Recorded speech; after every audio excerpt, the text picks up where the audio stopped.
Judges shouting, defendants losing it, spectators going wild. Sometimes things in courtrooms get way more intense than you'd ever expect. So today we're showing you 8 court trials that completely spiraled out of control. And we're starting right away with a case where not only tempers flared, but also chairs and fists went flying.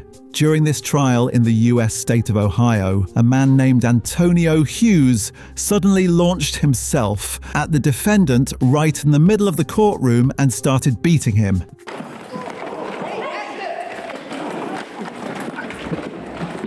He was so out of control that 2 female court officers had to tackle him to the ground, even with the help of 2 male colleagues, making it 4 officers in total. They barely managed to restrain him. And honestly, it's no wonder Antonio Hughes snapped like that once you know what the defendant had done to his family. 2 years earlier, the man had brutally murdered Antonio's wife and then thrown his 3-year-old son alive into a river. The boy didn't survive, so when the father faced the killer in court for the first time, he saw his chance to hurt him. As punishment for his outburst, Antonio Hughes wasn't just thrown out of the trial, he also had to spend 7 days in jail. It's not unusual for convicted criminals to reject their sentences, but the way Sidney Newson reacted to his verdict was still extreme. 4 years ago, this man was in court in Mississippi on domestic violence charges, and he had to attend the hearing in handcuffs for good reason. He refused to listen to the judge, instead trying to stroll around the courtroom acting like he didn't care. But the handcuffs didn't stop him from suddenly hurling a stack of papers full force at the judge. Things got even crazier when Sidney's mother jumped up from the gallery and started cheering and bouncing up and down.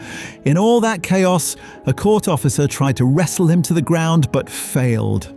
So the man threw a phone at the judge, knocked over a monitor, and kept gooing. That's when the elderly judge decided to take matters into his own hands. He grabbed Sidney Newson and pinned him onto the desk like a wrestler. Of course, Sidney earned an extra sentence for his courtroom meltdown. You threatened my life, you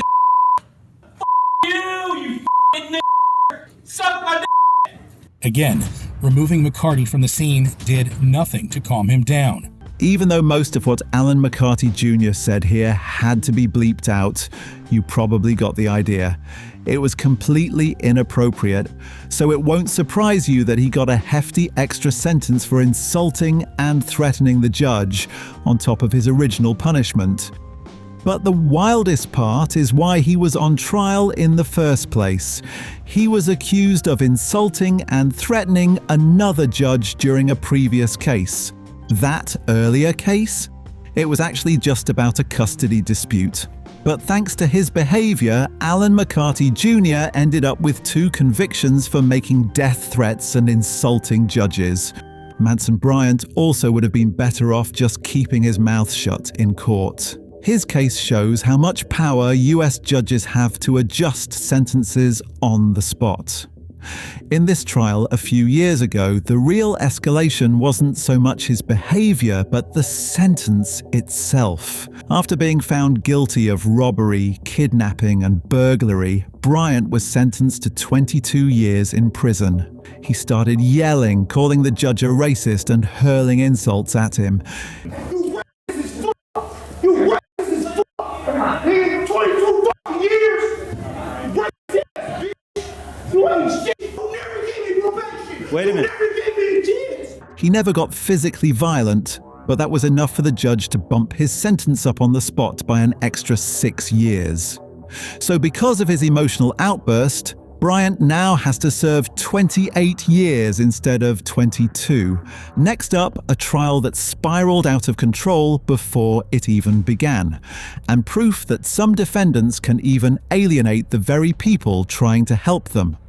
Christopher Jackson, seen here, was facing trial in Iowa 2 years ago for trespassing. He'd been walking on a private forest path without permission. His mother wanted to spare him a heavy penalty for such a minor offense, so she hired a good lawyer. It was looking like all he'd get was a small fine. But during a pre-hearing discussion in the conference room, Jackson didn't want to listen to his mom or his lawyer. Instead, he leaned back in his chair, relaxed, and gave both of them the middle finger. When his mother tried to talk sense into him, he shoved her hard and insulted her. Then it got even worse. He grabbed a chair and started wrecking the courtroom. When his lawyer tried to stop him, Jackson beat him under a table, biting his arms and hands and scratching his face. It took 2 court officers to finally subdue him, but only after he injured them too. The whole thing was caught on camera, and Jackson ended up with a 6-year prison sentence. His mother still has no idea why he lost it like that. Now we come to perhaps the most extreme way a trial can escalate. You will serve 10 days for contempt of court. You go now. And we don't mean the surprise attack on a judge from 2011 that you just saw. In fact, last year in Letcher County, Kentucky, there was an incident in the courthouse that cost a judge his life.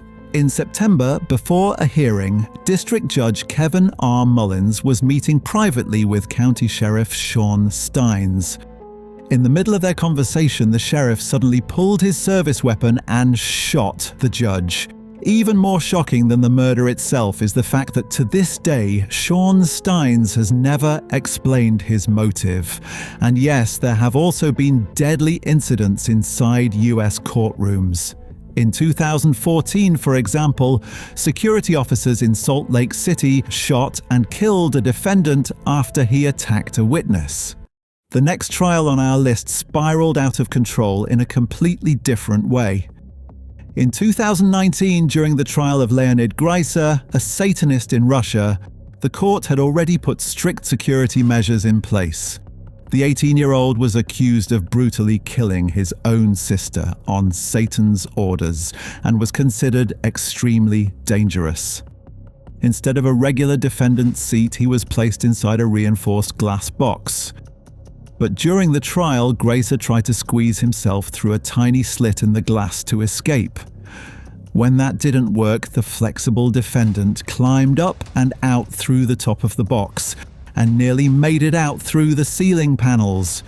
It took 3 baton-wielding officers to finally overpower him and stop his escape. Finally, we end with a truly bizarre case from Ohio.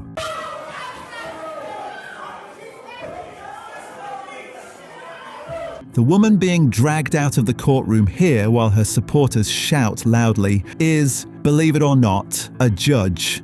Tracy Hunter had spent decades sentencing people to prison, but in 2014 it came out that she had abused her position to get her brother, who had faced charges himself, a lighter sentence.